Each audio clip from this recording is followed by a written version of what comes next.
In this short and basic video, I will show you how to make pivot points smaller in Microsoft Excel. So we can see we already created this pivot according this data. Now to make smaller or larger, select firstly point.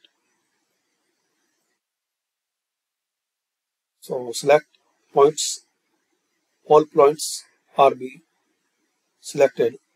Now right click on it and select format data series and select a fill and line.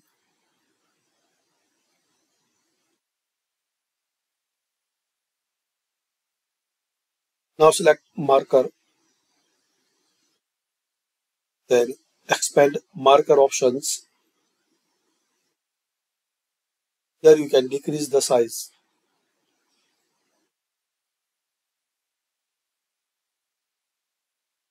Like this. Now click enable.